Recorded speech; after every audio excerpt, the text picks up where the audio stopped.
হরে কৃষ্ণ।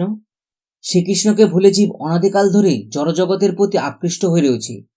এই মায়া তাকে জড়জগতে নানা প্রকার দুঃখ দান করে থাকে। পরম করুণাময় ভগবান কৃষ্ণ স্মৃতি জাগরিত করতে মায়াগ্রস্ত জীবের কল্যাণে বেদ পুরাণ আদি শাস্ত্র গ্রন্থগুলি দান করেছেন। একাদশী তিথি সকলের অভীষ্ট প্রদানকারী। এই ব্রত পালন করলে সকল প্রকার পাপ বিনষ্ট, সর্ব সৌভাগ্য এবং শ্রীকৃষ্ণের প্রতি বিধান হয়। নারী পুরুষ নির্বিশেষে 8 থেকে 80 বৎসর পর্যন্ত যে কোনো ব্যক্তিরই ভক্তি সহকারে পবিত্র একাদশী ব্রত পালন করা অত্যন্ত কর্তব্য। এবার আমরা জেনে নেব অপরা একাদশীর ব্রত মাহাত্ম্যের সম্পর্কে। ব্রহ্মাণ্ড পুরাণে এই অপরা একাদশীর ব্রত মাহাত্ম্য বর্ণিত রয়েছে। মহারাজ যুধিষ্ঠির শ্রীকৃষ্ণকে বললেন, হে শ্রীকৃষ্ণ, জ্যৈষ্ঠ মাসের কৃষ্ণপক্ষিয়া একাদশীর নাম কি এবং তার ব্রত মাহাত্ম্যই বা কি? আমি তা শুনতে ইচ্ছা করি। আপনি অনুগ্রহ করে তা বর্ণনা করুন। তখন শ্রীকৃষ্ণ বললেন, হে মহারাজ, মানুষের মঙ্গলের জন্য আপনি খুব ভালো প্রশ্ন করেছেন। বহু পুণ্য প্রদানকারী, মহাপাপ বিনাশকারী ও পুণ্য প্রদানকারী এই একাদশী অপর নামে খ্যাত। এই ব্রত পালনকারী ব্যক্তি জগতে প্রসিদ্ধ লাভ করে। ব্রহ্ম হত্যা, গো হত্যা, ভ্রূণ হত্যা, পরনিন্দা, পরস্ত্রী গমন, মিথ্যা ভাষণ প্রভৃতি গুরুতর পাপ এই ব্রত পালনে নষ্ট হয়ে যায়। যারা মিথ্যা সাক্ষ্য দান করে, ওজন বিষয়ে ছলনা করে, শাস্ত্রে মিথ্যা ব্যাখ্যা প্রদান করে, জ্যোতিষের মিথ্যা গণনা ও মিথ্যা চিকিৎসায় রত থাকে, তারা সকলেই নরক যন্ত্রণা ভোগ করে। এই সমস্ত ব্যক্তিরাও যদি এই ব্রত পালন করে তবে তার সমস্ত পাপ থেকে মুক্ত হয়। ক্ষত্রিয় যদি স্বধর্ম ত্যাগ করে যুদ্ধক্ষেত্র থেকে পালিয়ে যায় তবে সে ঘোরতর নরকগামী হয়, কিন্তু সেও যদি এই ব্রত পালন করে তবে সে মুক্ত হয়ে স্বর্গগতি লাভ করে।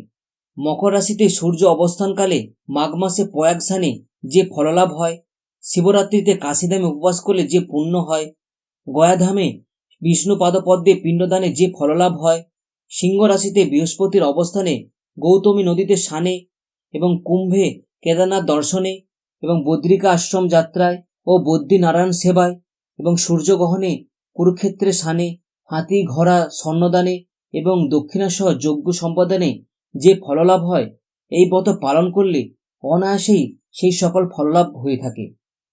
এই অপরাব্রত পাপরূপ বৃক্ষের কুঠার স্বরূপ, পাপরূপ কাষ্ঠের দাবাগ্নির মতো এবং পাপরূপ অন্ধকারে সূর্য সদৃশ এবং পাপ হস্তির সিংহ স্বরূপ।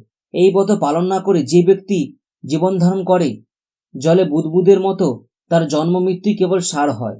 অপরা একাদশীতে উপবাস করে বিষ্ণু পূজা করলে সর্বপাপ মুক্ত হয়ে বিষ্ণুলোকে গতি হয়। এই ব্রত পাঠ শ্রবণে শস্য গোদানের ফললাভ হয়। ব্রহ্মাণ্ড পুরাণে এই ব্রত মাহাত্ম্য কথা বর্ণিত হয়েছে। এবার আমরা জেনে নেব এই একাদশীর দিন কোন কোন কাজ করা উচিত এবং কোন কোন কাজ করা উচিত নয়। এটা আমাদের সবসময় মনে রাখতে হবে যে একাদশীর আগের দিন এবং একাদশীর পরের দিন, এই 3 দিন আমাদের নিরামিষ আহার গ্রহণ করা উচিত। একাদশীতে শস্যের মধ্যে সমস্ত পাপ অবস্থান করে, তাই চাল, ডাল, আটা, ময়দা, সুজি, সরিষা আদি জাতীয় খাদ্যদ্রব্য একাদশীর দিন বর্জন করা উচিত। জল, মধু, ফল মূল এমনকি আলু, পেঁপে, কলা, ঘি বা বাদাম তেলে অথবা সূর্যমুখী তেলে রান্না করে অনুকল্প প্রসাদ রূপে গ্রহণ করতে পারে। একাদশীর দিন সয়াবিন তেল এবং সরিষা তেল অবশ্যই বর্জন করা উচিত। রবি শস্য অর্থাৎ ধান, গম, ভুট্টা, ডাল, সরিষা এবং সয়াবিন তেল অবশ্যই বর্জনীয়।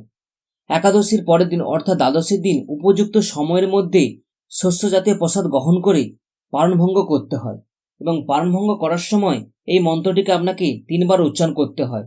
একাদশং নিরাহর বতানেন কেশব প্রসিদ্ধ সমুখনাথ জ্ঞানদৃষ্টি পদভব। গঙ্গা স্নানে যেমন সবার অধিকার রয়েছে, একাদশীতেও সবারই অধিকার রয়েছে। শাস্ত্রে বিধবা সধবা সকলেরই একাদশী ব্রত পালনে নির্দেশ দেওয়া হয়েছে। যারা সধবার একাদশী পছন্দ করে না, শাস্ত্রে তাই বিষ্ণুদ্রোহী বলা হয়। শ্রী চৈতন্য মহাপ্রভু তার লীলাবিলাসের প্রথম থেকেই একাদশী ব্রত পালনের কথা প্রবর্তন করেছিলেন। ছিল জীব গোস্বামী তার ভক্তি সন্দর্ভে স্কন্দপ্রান্তের উদ্ধৃতি নিয়ে বলেছেন, যে মানুষ একাদশীর দিন শস্যদানা গ্রহণ করে সে তার পিতা, মাতা, ভাই বোন এবং গুরু হত্যাকারী। সে যদি বৈকুণ্ঠ লোকে উন্নীত হয় তবে তার পতন হয়। একাদশীর দিন ভগবানের জন্য সবকিছু রন্ধন করা যেতে পারে, চাল, ডাল, এমনকি অন্ন ডালও, কিন্তু সেই অন্নপ্রসাদ সেই দিন গ্রহণ করা উচিত নয়। সেই অন্নপ্রসাদ পরের দিন গ্রহণ করার জন্য রেখে দেওয়া যেতে পারে। একাদশীর দিন ভোরে শয্যাত্যাগ করে শুচিশুদ্ধ হয়ে শ্রীহরির মঙ্গল আরতিতে অংশগ্রহণ করতে হয়। শ্রীহরি পাদপদ্মে প্রার্থনা করতে হয়, হে শ্রীকৃষ্ণ, আজ যেন এই মঙ্গলময় পবিত্র একাদশী সুন্দরভাবে পালন করতে পারি, আপনি আমাকে কৃপা করুন। একাদশীর দিন গায়ে তেল মাখা, সাবান মাখা, পরনিন্দা, পরচর্চা, মিথ্যা ভাষণ, ক্রোধ, দিবানিদ্রা, সাংসারিক আলাপালাদিগুলিকে অবশ্যই বর্জন করা উচিত। এই দিন গঙ্গা আদি তীর্থে স্নান করতে হয়। মন্দির মার্জন, শ্রীহরির পূজা অর্চনা, স্তব্ধস্তুতি, গীতা, ভাগবত পাঠ, আলোচনা বেশি করে সময় অতিবাহিত করতে হয়। এই তিথিতে গোবিন্দের লীলা স্মরণ, তার দিব্যনাম শ্রবণ করাই হচ্ছে সর্বোত্তম। শিল প্রভুপাদ ভক্তদের একাদশী দিন 25 মালা বা যথেষ্ট সময় পেলে আরও বেশি সংখ্যক মালা জপ করার নির্দেশ দিয়েছেন। একাদশীর দিন ক্ষৌর কর্মার্থে অর্থাৎ চুল কাটা, গোপ কাটা, নখ কাটা নিষিদ্ধ। একাদশী ব্রত পালনে ধর্ম, অর্থ, কাম, মোক্ষ আদি বহু অনিত্য ফলের উল্লেখ শাস্ত্রে থাকলেও শ্রীহরির ভক্তি এবং কৃষ্ণপ্রেম লাভ করাই হল এই ব্রতের মুখ্য উদ্দেশ্য। ভক্তগণ শ্রীহরির সন্তোষ বিধানের জন্য এই ব্রত পালন করে।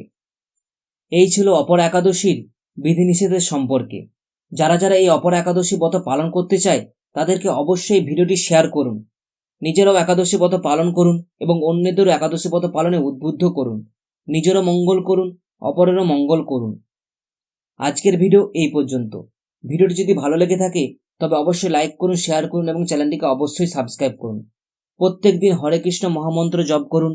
ভালো থাকুন, সুস্থ থাকুন। হরে কৃষ্ণ। জয় শিল প্রভুপাদ কি জয়।